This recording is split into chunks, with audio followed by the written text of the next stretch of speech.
Udah. Assalamualaikum warahmatullahi wabarakatuh. Perkenalkan, kami dari kelompok Korea Utara.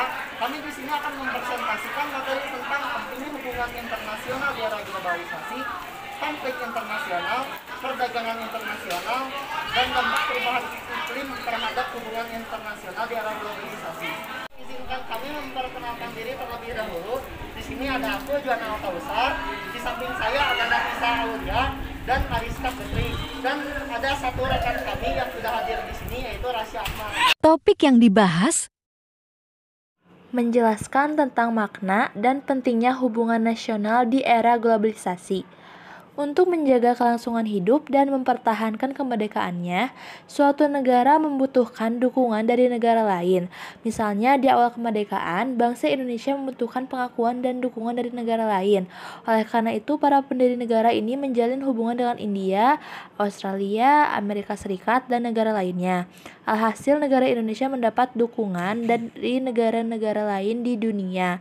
Apalagi di era globalisasi ini, suatu negara tidak dapat berdiri sendiri tanpa kerjasama dengan negara lainnya karena negara membutuhkan bantuan dari negara-negara lain.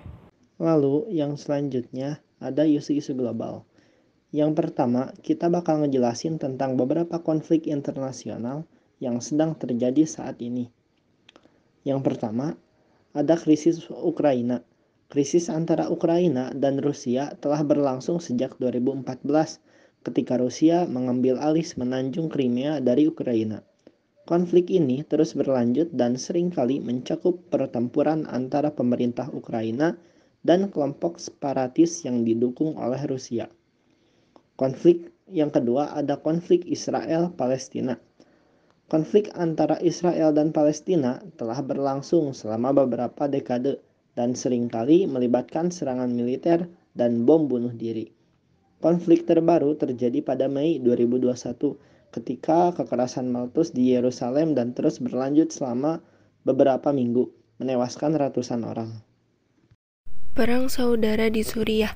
Perang saudara yang terjadi di Suriah sejak 2011 masih berlanjut, dengan pemerintah Suriah yang didukung oleh Rusia berperang melawan kelompok oposisi yang didukung oleh negara-negara barat. Konflik ini telah menewaskan lebih dari 400.000 orang dan menyebabkan jutaan orang mengungsi. Konflik Nagorno-Karabakh. Konflik antara Armenia dan Azerbaijan atas wilayah Nagorno-Karabakh telah berlangsung selama beberapa dekade, tetapi kembali memanas pada September 2020 dengan serangan dari kedua belah pihak.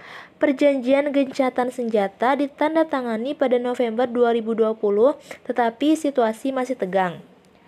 Lalu konflik Yaman. Konflik di Yaman terjadi sejak 2014 dan melibatkan pemerintah Yaman yang didukung oleh Arab Saudi melawan kelompok Houthi yang didukung oleh Iran. Konflik ini telah menewaskan ribuan orang dan menyebabkan krisis kemanusiaan yang serius di negara tersebut. Ambil satu contoh konflik internasional, jelaskan dampaknya terhadap negara-negara di dunia. Konflik internasional antara Korea Utara dan Korea Selatan memiliki dampak yang signifikan pada negara-negara di dunia. Berikut ini adalah beberapa dampak yang mungkin terjadi. Ketegangan geopolitik. Konflik antara Korea Utara dan Korea Selatan dapat meningkatkan ketegangan geopolitik di kawasan Asia Timur dan bahkan di seluruh dunia. Dampaknya banyak negara yang akan terpengaruh dan harus mempertimbangkan kebijakan luar negeri mereka dengan hati-hati. Kesenjangan militer. Ketegangan antara kedua negara dapat mengakibatkan peningkatan persenjataan dan peningkatan ketidakseimbangan militer di wilayah tersebut. Hal ini mungkin memicu perlombaan senjata dan mempengaruhi stabilitas keamanan internasional. Dampak kemanusiaan. Konflik militer antara kedua negara ini dapat berdampak pada kehidupan warga sipil yang terkena dampak. Dampak kemanusiaan yang dapat terjadi antara lain pengungsian, kekurangan bahan pangan dan obat-obatan, serta korban jiwa. Lalu ada juga dampak ekonomi. Ketegangan antara kedua negara ini dapat mempengaruhi stabilitas ekonomi di wilayah tersebut. Dampaknya, perdagangan dan investasi dapat terhambat, dan pertumbuhan ekonomi negara-negara di wilayah tersebut dapat terganggu. Selain itu, konflik itu juga dapat mempengaruhi pasar global karena banyak perusahaan internasional beroperasi di Korea Selatan. Dampak politik, konflik antara Korea Utara dan Korea Selatan juga dapat mempengaruhi hubungan politik antara kedua negara dan negara-negara lain. Negara-negara lain dapat memilih untuk memihak salah satu pihak atau bahkan campur tangan secara politik dan diplomatik. Dampak nuklir. Korea Utara telah melakukan uji coba nuklir yang memicu kekhawatiran di seluruh dunia. Dampaknya, banyak negara merasa terancam dan harus meningkatkan keamanan negara mereka. Semua dampak tersebut menunjukkan bahwa konflik antara Korea Utara dan Korea Selatan dapat memiliki dampak yang signifikan pada negara-negara di dunia. Oleh karena itu, upaya untuk menyelesaikan konflik ini harus secara damai dan harus dilakukan oleh semua pihak yang terlibat. Perdagangan internasional. Apa pentingnya perdagangan internasional dalam hubungan internasional di era globalisasi? Positif dan negatif. Perdagangan internasional memainkan peran penting dalam hubungan internasional di era globalisasi. Berikut adalah beberapa alasan mengapa perdagangan internasional penting dalam hubungan internasional. Pertumbuhan ekonomi. Perdagangan internasional dapat mempercepat pertumbuhan ekonomi suatu negara dengan memungkinkan negara tersebut untuk memperluas pasar dan meningkatkan produktivitasnya melalui spesialisasi dan perdagangan barang dan jasa.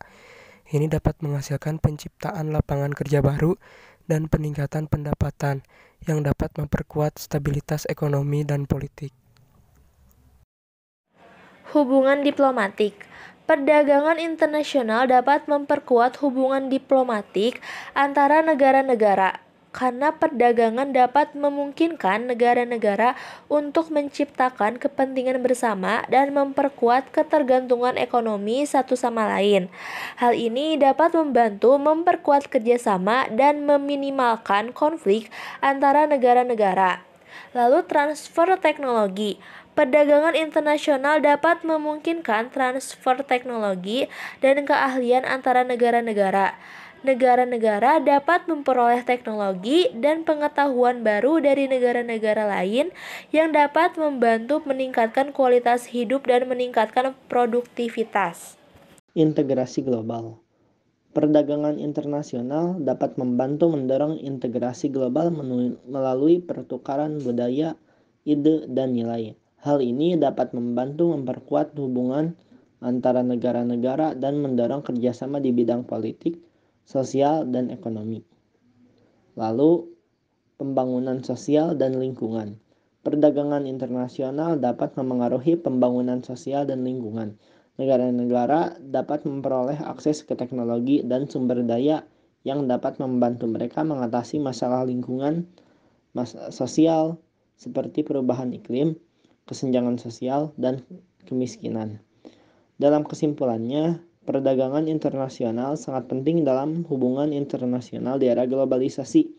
Hal ini dapat membantu mendorong pertumbuhan ekonomi, memperkuat hubungan diplomatik, memungkinkan transfer teknologi, mendorong integrasi global, dan mengaruhi pembangunan sosial dan lingkungan. Perdagangan internasional memiliki dampak positif yang signifikan dalam hubungan internasional di era globalisasi. Berikut adalah beberapa dampak positif perdagangan internasional. Yang pertama, meningkatkan pertumbuhan ekonomi. Perdagangan internasional dapat meningkatkan pertumbuhan ekonomi di negara-negara yang terlibat dalam perdagangan dengan membuka pasar baru dan mengurangi hambatan perdagangan. Perdagangan internasional dapat meningkatkan produktivitas, inovasi, dan investasi serta memperluas kesempatan kerja dan meningkatkan pendapatan. Lalu, meningkatkan ketergantungan ekonomi antar negara. Perdagangan internasional memungkinkan negara-negara untuk saling bergantung satu sama lain dalam hal perdagangan barang dan jasa. Ketergantungan ini dapat memperkuat hubungan diplomatik antara negara-negara dan meminimalkan kemungkinan terjadinya konflik. Transfer teknologi dan keahlian. Perdagangan internasional memungkinkan transfer teknologi dan keahlian antara negara-negara. Hal ini dapat membantu negara-negara untuk mempercepat pertumbuhan ekonomi dan memperbaiki standar hidup, serta mengurangi kesenjangan teknologi antara negara-negara. Memperkuat integrasi global.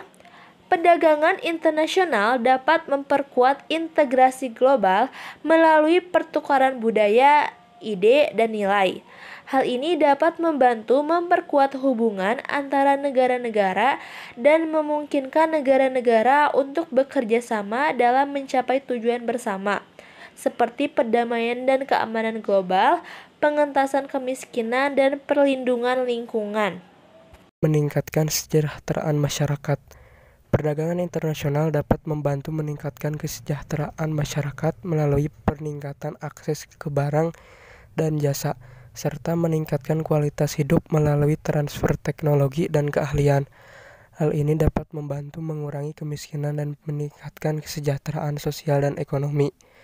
Dalam kesimpulannya, perdagangan internasional memiliki dampak positif yang signifikan dalam hubungan internasional di era globalisasi. Hal ini dapat meningkatkan pertumbuhan ekonomi, meningkatkan ketergantungan ekonomi antar negara, memperkuat integrasi global, meningkatkan kesejahteraan masyarakat, serta memungkinkan transfer teknologi dan keahlian antar negara. Perdagangan internasional juga memiliki dampak negatif dalam hubungan internasional. Berikut adalah beberapa dampak negatif perdagangan internasional dalam hubungan internasional di era globalisasi. Yang pertama, ada ketidaksetaraan. Perdagangan internasional dapat meningkatkan ketidaksetaraan antara negara-negara, terutama antara negara maju dan negara berkembang. Negara-negara maju cenderung memiliki akses yang lebih mudah ke pasar global dan sumber daya, sedangkan negara-negara berkembang seringkali kesulitan bersaing dengan negara-negara maju. Kerugian pekerjaan. Perdagangan internasional dapat menyebabkan hilangnya lapangan kerja di negara-negara yang lebih mahal. Perusahaan-perusahaan dapat memindahkan produksi mereka ke negara-negara dengan biaya tenaga kerja yang lebih rendah, sehingga mengurangi lapangan kerja di negara asal perusahaan tersebut. Lalu meningkatnya persaingan. Perdagangan internasional dapat meningkatkan persaingan antara perusahaan-perusahaan dan produk-produk dari berbagai negara. Hal ini dapat memicu perlombaan untuk menurunkan biaya produksi dan harga jual, yang pada akhirnya dapat merugikan pekerja, konsumen, dan lingkungan. Lalu konflik politik. Perdagangan internasional dapat memicu konflik politik antara negara-negara. Misalnya, negara-negara dapat memperkenalkan kebijakan perdagangan yang merugikan negara lain, yang dapat menyebabkan ketegangan politik antara negara-negara tersebut. Lalu penyebaran penyakit dan lingkungan yang buruk. Perdagangan internasional dapat memicu penyebaran penyakit dan lingkungan yang buruk. Misalnya, produk yang terkontaminasi dapat tersebar ke negara-negara lain yang dapat membahayakan kesehatan masyarakat di negara-negara tersebut. Dalam rangka meminimalkan dampak negatif perdagangan internasional, penting bagi negara-negara untuk bekerja sama dan mengadopsi kebijakan perdagangan yang adil dan berkelanjutan. Hal ini akan memastikan bahwa manfaat dari perdagangan internasional dapat dirasakan secara merata oleh seluruh masyarakat dan lingkungan tidak dirusak. Yang selanjutnya ada perubahan iklim. Perubahan iklim dapat memiliki dampak yang signifikan pada hubungan internasional di era globalisasi. Beberapa dampak yang mungkin terjadi antara lain: 1. Peningkatan konflik. Perubahan iklim dapat memperburuk ketidaksetaraan dalam akses dan penggunaan sumber daya alam, yang dapat memicu konflik di antara negara-negara yang bersaing untuk mendapatkan sumber daya tersebut. Hal ini dapat menyebabkan konflik bilateral atau bahkan konflik berskala besar di tingkat regional dan global. Yang kedua, perubahan dalam perdagangan internasional. Perubahan iklim dapat memengaruhi produksi dan distribusi barang dan jasa di seluruh dunia, yang dapat berdampak pada perdagangan internasional. Misalnya, perubahan iklim dapat memengaruhi ketersediaan bahan baku untuk industri tertentu atau memperburuk kondisi infrastruktur yang dapat memengaruhi kemampuan negara untuk memasok barang ke pasar global. Peningkatan kerjasama internasional. Di sisi lain, perubahan iklim juga dapat memperkuat kerjasama internasional dalam upaya untuk mengatasi tantangan yang dihadapi oleh seluruh dunia. Negara-negara dapat bekerja sama untuk mengurangi emisi gas rumah kaca, meningkatkan adaptasi terhadap perubahan iklim, dan mempromosikan teknologi hijau dan inovasi. Lalu, pergeseran kekuatan global. Perubahan iklim dapat mempengaruhi kekuatan dan pengaruh ekonomi dan politik di seluruh dunia. Negara-negara yang bergantung pada sumber daya alam tertentu dapat mengalami kerugian ekonomi yang signifikan jika sumber daya tersebut rusak atau tidak tersedia lagi. Selain itu, negara-negara yang memiliki teknologi dan sumber daya untuk mengurangi emisi gas rumah kaca dapat memperoleh keuntungan dalam pasar global yang semakin menghargai keberlanjutan dan kinerja lingkungan. Dalam kesimpulannya, perubahan iklim dapat mempengaruhi hubungan internasional di berbagai cara, baik positif maupun negatif. Diperlukan upaya yang lebih besar dari negara-negara di seluruh dunia untuk memperkuat kerjasama internasional dalam mengatasi tantangan perubahan iklim, agar dapat mencapai pembangunan yang berkelanjutan dan berkeadilan di era globalisasi. Bagaimana seharusnya negara-negara di dunia menyikapi dampak dari perubahan iklim? Negara-negara di seluruh dunia perlu mengambil tindakan yang tegas dan terpadu dalam menyikapi dampak dari perubahan iklim. Beberapa langkah yang seharusnya diambil antara lain mengurangi emisi gas rumah kaca. Negara-negara perlu mengurangi emisi gas rumah kaca dengan mengefisiensi penggunaan energi, memperkuat pengembangan energi terbarukan, mengurangi penggunaan bahan bakar fosil, dan meningkatkan efisiensi energi pada industri, transportasi, dan sektor lainnya. Meningkatkan adaptasi terhadap perubahan iklim. Negara-negara perlu meningkatkan kemampuan mereka dalam menghadapi dampak perubahan iklim dengan cara meningkatkan infrastruktur yang tangguh terhadap bencana, mengembangkan sistem peringatan dini, dan membangun sistem konservasi air yang efektif. Mendorong inovasi teknologi hijau. Negara-negara perlu mendorong inovasi teknologi hijau yang dapat membantu mengurangi emisi gas rumah kaca dan meningkatkan efisiensi penggunaan sumber daya alam. Hal ini dapat dilakukan dengan cara meningkatkan dukungan pada penelitian dan pengembangan teknologi baru, serta mendorong pengembangan dan penggunaan teknologi yang sudah ada. Kemudian, membangun kerjasama internasional yang lebih kuat. Negara-negara perlu memperkuat kerjasama internasional dalam upaya untuk mengatasi dampak perubahan iklim secara bersama-sama. Hal ini dapat dilakukan dengan cara memperkuat keterlibatan dalam perjanjian global tentang perubahan iklim, membangun kemitraan strategis dengan negara lain, serta meningkatkan dukungan keuangan dan teknis pada negara-negara yang paling terdampak. Lalu adapun meningkatkan kesadaran publik. Negara-negara perlu meningkatkan kesadaran publik mengenai dampak perubahan iklim dan tindakan yang perlu dilakukan untuk mengatasi masalah ini. Hal ini dapat dilakukan dengan cara meningkatkan edukasi dan informasi publik, serta membangun kampanye publik yang kuat dan efektif. Dalam kesimpulannya, negara-negara di seluruh dunia perlu mengambil tindakan yang tegas dan terpadu dalam menghadapi dampak perubahan iklim. Upaya ini memerlukan kerjasama dan konsensus internasional yang kuat, serta dukungan dari masyarakat dan sektor swasta. Kesimpulan, menjelaskan tentang manfaat hubungan internasional beserta manfaat yang akan didapat di era globalisasi. Manfaat hubungan internasional. 1. Manfaat ideologi, yakni untuk menjaga dan mempertahankan kelangsungan hidup bangsa dan negara. 2. Manfaat politik, yakni untuk menunjang pelaksanaan kebijakan politik dan hubungan luar negeri yang digunakan untuk kepentingan nasional, terutama untuk kepentingan pembangunan di segala bidang. 3. Manfaat ekonomi, yakni untuk menunjang upaya meningkatkan pembangunan ekonomi nasional.